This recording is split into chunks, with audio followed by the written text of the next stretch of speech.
શ્રી ગણેશાય નમઃ. નમસ્કાર દર્શક મિત્રો. ગુરુનું રાશિ પરિવર્તન. વૃષભ રાશિમાંથી મિથુન રાશિમાં આવતા ગુરુ તમારી રાશિ મીન રાશિને કેવું ફળ આપનારા બની રહેશે તે વિશેની માહિતી. તો મીન રાશિ અક્ષર દ ચ જ થ. તારીખ 14/5/2025 ને બુધવારે રાત્રે 10:35 નિર્ણય સાગર પંચાંગ અનુસાર દેવગુરુ બૃહસ્પતિ રાશિ પરિવર્તન કરે છે. ગુરુ જે છે ને એ તમારી મીન રાશિના સ્વામી છે. તમારી રાશિમાં એમનું અધિપત્ય હોય છે. વૃષભ રાશિમાંથી મિથુન રાશિમાં 1 વર્ષ માટે આ ગોચર રહેશે, જે તમારી રાશિથી ચોથા ભાવથી આ ગોચર બનશે. હવે ચોથું સ્થાન ગણાય છે માતા, મિત્ર અને વાહનનું સુખ. અહીંયા આ ત્રણેય સુખ તમને મળે. આપણા સનાતન ધર્મમાં માતા પિતા પછી જે ઉત્તમ સ્થાન અપાય છે ને તે ગુરુનું છે. દેવોના પણ ગુરુ કહ્યા છે. દેવગુરુ બૃહસ્પતિ એમ કહેવાય છે. દેવોને પણ માર્ગદર્શન કરતા હોય છે. જેમ માતા પિતા સંતાનનું કંઈ ખોટું કરતા નથી, સંતાનનું હર હંમેશા સુખ ઈચ્છતા હોય છે માતા પિતા, એમ ગુરુ પણ ઉત્તમ ફળ આપનારા હોય છે. અહીંયા તમને જે ચોથું સ્થાન છે ને તો મિત્રોથી પણ સારું જોવાય. ખરા સમયે મિત્રોનો સહકાર મળી રહે. બીજું, વાહનનું સુખ સારું મળે. જે તમારી ઈચ્છા હોય કે વાહન બદલવું છે અથવા નવું લેવું છે, તો અહીંયા તમારે આ સમય એવો હોય કે એનું સુખ વાહનનું તમને મળી રહે. તેમજ માતાથી પણ સારું જોવાય. ગુરુની 5મી દ્રષ્ટિ તમારી રાશિથી 8મા સ્થાનેથી રહેશે. અહીંયા તમારે 8મું સ્થાન છે ને એ થોડું સાચવવાનું, આરોગ્યનું થોડું ધ્યાન રાખવાનું. બીજું, કોઈના જોડે દગો છેતરપિંડી ન થાય એનું ધ્યાન રાખવાનું. બીજું, ખાસ કારણ વગર કોઈના જોડે વાદ વિવાદમાં ન ઉતરવું. અહીંયા તમારે છે ને શક્ય એટલું આમે પાછી શનિની મહાદશા પણ છે, તો શક્ય એટલું મૌન રહેવું. ગુરુની 7મી દ્રષ્ટિ તમારી રાશિથી 10મા સ્થાને રહેશે. 10નું સ્થાન છે પિતા અને કર્મસ્થાન.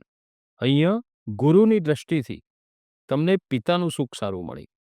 ખરા સમય પિતાનું સારું માર્ગદર્શન મળી રહે, પિતાનો સાથ સહકાર મળી રહે. બીજું, ધર્મ પ્રત્યે આસ્થા વધે, કર્મ સુધારે. કર્મસ્થાને ગુરુ હોય ને એટલે તમે તમારું ધાર્મિક વૃત્તિ વધે, ધાર્મિક કાર્યો કરી શકો, માંગલિક કાર્યો કરી શકો, ધાર્મિક યાત્રા તમે કરી શકો.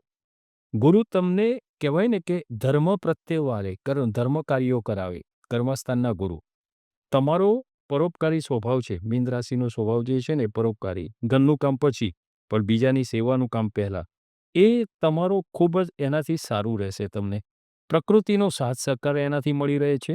તેમજ તમારા ઈષ્ટદેવના આશીર્વાદ પણ એનાથી પણ મળી રહેતા હોય છે. તો તમારું મૌન તમારા માટે શ્રેષ્ઠ હથિયાર છે. કહ્યું ને એ રીતે તમે આ સમય પસાર કરવો. વિદ્યાર્થીઓ માટે આ સમય થોડી વધારે મહેનત માગી લેશે. અહીંયા તમારે મહેનત કરવી પડશે. એકલા સ્વપ્ન જોવાથી તમને ફાયદો થાય એવું નહીં બને. તમારે એ આયોજન મુજબ ભણવાનું ધ્યાન એમાં કેન્દ્રિત કરવું પડશે. જો વધુ મહેનત નહીં કરી શકો ને તો ધાર્યું પરિણામ અહીંયા તમને ના પણ મળે. તમારી જન્મકુંડલીમાં જોવાનું કે ગુરુ સ્વગૃહી છે, એટલે કે ધન રાશિમાં અથવા તમારી રાશિમાં મીન રાશિમાં છે, એ તમારે જોવાનું. બી તો સારું ફળ મળશે જો આ બે રીતે ગુરુ હશે સ્વરાશિના. તો બીજું તમારે જોવાનું કે ગુરુ તમારી મીન રાશિના અધિપતિ છે, એ તો કયું ગુરુ કેન્દ્રમાં છે કે નહીં એ પણ જોવાનું.